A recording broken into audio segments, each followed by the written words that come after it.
ನಾವು ಬ್ರಿಟಿಷರಿಂದ ಸ್ವಾತಂತ್ರ್ಯ ಪಡೆದದ್ದನ್ನು ಆಚರಿಸುವುದಕ್ಕಾಗಿ ಆಗಸ್ಟ್ 15ರಂದು ಸ್ವಾತಂತ್ರ್ಯ ದಿನವನ್ನು ಆಚರಿಸ್ತೇವೆ. ಆದರೆ ಕೇವಲ ನಮ್ಮ ದೇಶವಷ್ಟೇ ಅಲ್ಲ, ಸುಮಾರು 65ಕ್ಕೂ ಹೆಚ್ಚು ದೇಶಗಳನ್ನು ಬ್ರಿಟಿಷರು ಆಳಿದ್ದರು. ನಾವು ಸ್ವಾತಂತ್ರ್ಯ ಪಡೆದ ದಿನವನ್ನು ಹೇಗೆ ಆಚರಿಸ್ತೀವೋ ಅದೇ ರೀತಿ ಪ್ರಪಂಚದಾದ್ಯಂತ ಪ್ರತಿ 7 ದಿನಗಳಲ್ಲಿ ಯಾವುದೋ ಒಂದು ದೇಶ ಬ್ರಿಟಿಷರಿಂದ ಸ್ವಾತಂತ್ರ್ಯ ಪಡೆದ ದಿನವನ್ನು ಆಚರಿಸ್ತಾ ಇದೆ. ಇದರಿಂದ ಬ್ರಿಟಿಷರು ಎಷ್ಟು ದೊಡ್ಡ ಮಟ್ಟದಲ್ಲಿ ಪ್ರಪಂಚ ದೇಶಗಳನ್ನು ಆಳಿಸಿ ದೋಚಿದ್ದಾರೆ ಎಂಬುದು ಅರ್ಥವಾಗುತ್ತದೆ. ನೀವಿಲ್ಲಿ ನೋಡ್ತಾ ಇರುವ ಈ ಸಣ್ಣ ಮೀನಿನ ಹೆಸರು ಡ್ಯಾನಿಯಾನೆಲ್ಲಾ ಸೆರೆಬ್ರಮ್. ಇದರ ಗಾತ್ರ ಕೇವಲ 10ರಿಂದ 12 ಮಿಲಿಮೀಟರ್ ಮಾತ್ರ, ಅಂದರೆ ಬೆರಳಿನ ಉಗುರಿಗಿಂತ ಚಿಕ್ಕದು. ಆದರೆ ಇದು ಆನೆಯಗಿಂತಲೂ ಜೋರಾದ ಶಬ್ದವನ್ನು ಮಾಡಬಹುದು. ಅಂದರೆ ಒಂದು ಗುಂಡು ಸಿಡಿದ ಶಬ್ದ, ಪಟಾಕಿಗಳ ಶಬ್ದ, ಆಂಬ್ಯುಲೆನ್ಸ್ ಸೈರನ್ಗಳಿಗಿಂತಲೂ ಜೋರಾದ ಶಬ್ದವನ್ನು ಈ ಮೀನು ಮಾಡುತ್ತೆ. ಇದರ ಶಬ್ದವು 147 ಡೆಸಿಬಲ್ಗಳವರೆಗೂ ತಲುಪುತ್ತೆ. ಇದು ಒಂದು ಜೆಟ್ ಎಂಜಿನ್ ಇಂದ ಬರುವ ಶಬ್ದದಷ್ಟೇ ಸಮ. ಈ ಮೀನು ಹೇಗೆ ಶಬ್ದ ಮಾಡುತ್ತೆ ಅಂತ ನೀವೇ ಕೇಳಿ.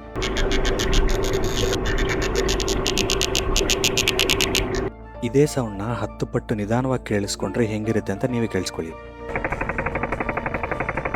ಈ ಶಬ್ದ ಉಂಟಾಗುವಾಗ ಮೀನಿನ ದೇಹದಲ್ಲಿ ಏನಾಗುತ್ತೆ ಎಂಬುದು ನಾವು ನೋಡಬಹುದು. ರಬ್ಬರ್ ಬ್ಯಾಂಡ್ ಅನ್ನು ಎಳೆದು ಬಿಡುವಂತೆ ಮೀನಿನಲ್ಲಿರುವ ಮಾಂಸಪೇಶ ಅದರ ರಿಬ್ ಅನ್ನು ಎಳೆದು ಬಿಡುತ್ತದೆ. ಅದು ಮೀನಿನ ಬ್ಲಾಡರ್ಗೆ ತಾಕಿದಾಗ ಈ ಶಬ್ದ ಬರುತ್ತದೆ. ಮಳೆ ಹೆಚ್ಚು ಬೀಳುವ ಸಮಯದಲ್ಲಿ ಗುಡುಗು ಮಿಂಚುಗಳು ಬರುತ್ತವೆ. ಪ್ರಪಂಚದ ಮಟ್ಟದಲ್ಲಿ ನೋಡಿದ್ರೆ ಪ್ರತಿ ಸೆಕೆಂಡ್ಗೆ ಸುಮಾರು 47 ಮಿಂಚುಗಳು ಬೀಳ್ತವೆ. ಸಾಮಾನ್ಯವಾಗಿ ಒಂದು ಮಿಂಚಿನ ಉದ್ದ 3ರಿಂದ 5 ಕಿಲೋಮೀಟರ್ ವರೆಗೂ ಇರ್ತದೆ. ಆದರೆ 2017ರಲ್ಲಿ ಅಮೆರಿಕಾದಲ್ಲಿ ಬಂದ ಒಂದು ಮಿಂಚಿನ ಉದ್ದ ಎಷ್ಟು ಗೊತ್ತಾ? ಅದರ ಉದ್ದ ಬರೋಬ್ಬರಿ 829 ಕಿಲೋಮೀಟರ್ಗಳು. ಅದಕ್ಕೆ ಮೆಗಾ ಫ್ಲಾಶ್ ಎಂದು ಹೆಸರಿಟ್ಟರು. ಇದು ಟೆಕ್ಸಾಸ್ನಿಂದ ಕಾನ್ಸಸ್ ಸಿಟಿವರೆಗೂ ಹರಡಿತ್ತು ಎಂದು ಹವಾಮಾನ ಉಪಗ್ರಹಗಳು ಅದರ ಪಿಕ್ಚರ್ಸ್ ಇಂದ ಪತ್ತೆಯಾಯಿತು. WMO ಪ್ರಕಾರ ಇಂದಿಗೂ ಇದು ದಾಖಲಾದಂತಹ ಅತಿ ಉದ್ದದ ಮಿಂಚು. ಸಾಮಾನ್ಯವಾಗಿ ಮಿಂಚು 0.2 ಸೆಕೆಂಡ್ಗಳಷ್ಟೇ ಇರುತ್ತೆ. ಆದರೆ 2020ರಲ್ಲಿ ಉರುಗ್ವೆಯಲ್ಲಿ ಬಂದಂತಹ ಒಂದು ಮಿಂಚು 17 ಸೆಕೆಂಡ್ಗಳವರೆಗೂ ಇತ್ತು. ಇದು ಅತಿ ದೀರ್ಘ ಅವಧಿಯ ಮಿಂಚು ಎಂದು ದಾಖಲೆಯನ್ನು ಹೊಂದಿದೆ. ಬೆಳಿಗ್ಗೆ ಸೂರ್ಯೋದಯಕ್ಕೂ ಮುನ್ನವೇ ಕೋಳಿಗಳು ಎದ್ದು ಕೂಗ್ತವೆ. ಏಕೆ ಗೊತ್ತಾ?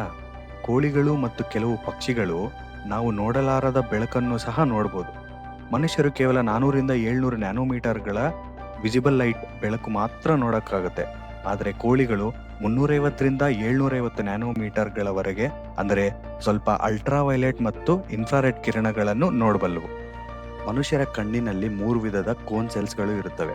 ಆದರೆ ಕೋಳಿಗಳಲ್ಲಿ 4 ವಿಧದ ಕೋನ್ ಸೆಲ್ಸ್ಗಳು ಇರ್ತವೆ. ಆದ್ದರಿಂದ ಅವು ಹೆಚ್ಚು ವ್ಯಾಪ್ತಿಯ ಬೆಳಕನ್ನು ಕಾಣೋದಕ್ಕಾಗತ್ತೆ. ಬೆಳಿಗ್ಗೆ ನಮಗೆ ಇನ್ನೂ ಕತ್ತಲೆ ಆಗಿದ್ರೂ ಕೂಡ ಸೂರ್ಯನಿಂದ ಬರುವ ಇನ್ಫ್ರಾರೆಡ್ ಕಿರಣಗಳನ್ನು ಕೋಳಿಗಳು 30ರಿಂದ 45 ನಿಮಿಷಗಳ ಮೊದಲೇ ಅದನ್ನು ಗುರುತಿಸಿ ಎದ್ದು ಕೂಗ್ತವೆ. ಹಾಗೆಯೇ ಸಂಜೆ ಕತ್ತಲಾದ ನಂತರವೂ ಅವು ಸ್ವಲ್ಪ ಸಮಯ ಬೆಳಕನ್ನು ನೋಡಬಲ್ಲವು. ವರ್ಲ್ಡ್ ವೈಡ್ ನೋಡಿದ್ರೆ ಸರಾಸರಿ ಇಂಟರ್ನೆಟ್ನ ವೇಗ 50ರಿಂದ 100 MBPS ಇರ್ತದೆ. ಆದರೆ ಜಪಾನ್ ಇತ್ತೀಚೆಗೆ ಹೊಸ ದಾಖಲೆ ನಿರ್ಮಿಸಿದೆ.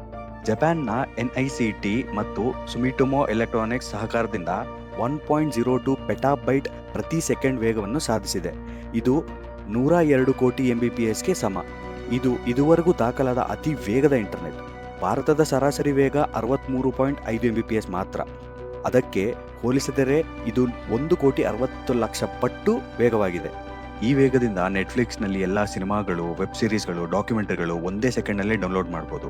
ಸ್ಪಾಟಿಫೈನಿಂದ 6,70,00,000 ಹಾಡುಗಳನ್ನು 1 ಸೆಕೆಂಡ್ನಲ್ಲೇ ಡೌನ್ಲೋಡ್ ಮಾಡ್ಬೋದು. ಈ 1 ಸೆಕೆಂಡ್ನಲ್ಲಿ ಡೌನ್ಲೋಡ್ ಆದಂತಹ ಈ ಎಲ್ಲ ಸಾಂಗ್ಗಳನ್ನು ಕೇಳೋದಕ್ಕೆ 1,27 ವರ್ಷಗಳು ಬೇಕಾಗ್ತವೆ.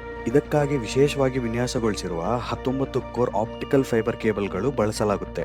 ಇದು 19 ಲೇನ್ ಇರುವಂತಹ ಸೂಪರ್ ಹೈವೇ ತರ ಕೆಲಸ ಮಾಡುತ್ತೆ. ಭವಿಷ್ಯದಲ್ಲಿ ಕ್ಲೌಡ್ ಕಂಪ್ಯೂಟಿಂಗ್, AI, ಸ್ವಯಂ ಚಾಲಿತ ವಾಹನಗಳಿಗೆ ಇದು ಉಪಯೋಗಕ್ಕೆ ಬರುತ್ತೆ. ಆದರೆ ಇವಾಗಲೇ ನಮ್ಗೆಲ್ಲರಿಗೂ ಈ ಸ್ಪೀಡ್ ಯೂಸ್ ಮಾಡೋದಕ್ಕಾಗತ್ತಾ ಅಂದರೆ ಅದು ಆಗಲ್ಲ. ಯಾಕಂದರೆ ನಾವಿವಾಗ ಫಸ್ಟ್ MBPS, ನಂತರ GBPS, ಆಮೇಲೆ TBPS, ಅದಾದ್ಮೇಲೆ PBPSನ ನಾವು ಯೂಸ್ ಮಾಡಬೇಕಾಗತ್ತೆ. ನಮ್ಮೆಲ್ಲರಿಗೂ ಗೊತ್ತೇ ಇದೆ ವೈದ್ಯಕೀಯ ಚಿಕಿತ್ಸೆಗೆ ಎಷ್ಟು ಖರ್ಚಾಗುತ್ತೆ ಅಂತ. ಒಂದೊಂದು ರೋಗಕ್ಕೂ ಒಂದೊಂದು ಸತಿ 5,000ದಿಂದ 10,000ವರೆಗೂ ನಾವು ಇಂಜೆಕ್ಷನ್ ಹಾಕಿದ್ದೀವಿ ಅಂತ ನಾವು ಕೇಳ್ತಾನೆ ಇರ್ತೀವಿ. ಆದರೆ ಪ್ರಪಂಚದಲ್ಲೇ ಅತಿ ದುಬಾರಿ ಔಷಧಿ ಒಂದಿದೆ.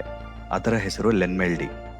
ಒಂದು ಇಂಜೆಕ್ಷನ್ನ ಬೆಲೆ $4.2 ಮಿಲಿಯನ್, ಅಂದರೆ 37,25,00,000. ಇದು ಚಿಕ್ಕ ಮಕ್ಕಳಲ್ಲಿ ಮೆದುಳು ಮತ್ತು ನರವ್ಯವಸ್ಥೆಯನ್ನು ಹಾನಿಗೊಳಿಸುವ MLD, ಮೆಟಾಕ್ರೊಮ್ಯಾಟಿಕ್ ಲ್ಯುಕೋಡೆಸ್ಟ್ರಫಿ ಎಂಬ ಅಪರೂಪದ ಜನ್ಯು ರೋಗಕ್ಕೆ ಬಳಸಲಾಗುತ್ತದೆ. ಈ ರೋಗದಿಂದ ಮಕ್ಕಳಲ್ಲಿ ನಡೆಯಲು, ಮಾತನಾಡಲು, ಕೊನೆಗೆ ಉಸಿರಾಡಲು ಸಹ ಸಾಧ್ಯವಾಗುವುದಿಲ್ಲ. ಈ ಔಷಧಿ ಒಂದೇ ಡೋಸ್ನಲ್ಲಿ ರೋಗವನ್ನು ಗುಣಪಡಿಸುತ್ತೆ. ದೋಷಯುಕ್ತ ಜೀನ್ಗಳನ್ನು ಆರೋಗ್ಯಕರ ಜೀನ್ಗಳಿಂದ ಬದಲಾಯಿಸಲಾಗುತ್ತದೆ.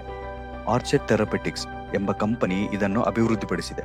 ಇದು ತುಂಬಾ ರೇರ್ ಆಗಿ ಬರುವಂತ ರೋಗ. 1,00,000 ಜನರಲ್ಲಿ ಒಬ್ಬರಿಗೆ ಬರುವಂತದ್ದು.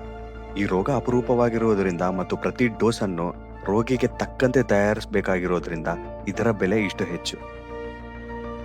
ಪ್ರಪಂಚದಾದ್ಯಂತ ವ್ಯಾಪಾರ ಅನ್ನೋದು ನಿಂತು ಹೋದ್ರೆ ದೇಶ ಬದುಕಲು ಮುಖ್ಯವಾಗಿ ಬೇಕಾಗಿರುವುದು ತಂತ್ರಜ್ಞಾನವಲ್ಲ, ಆಹಾರ.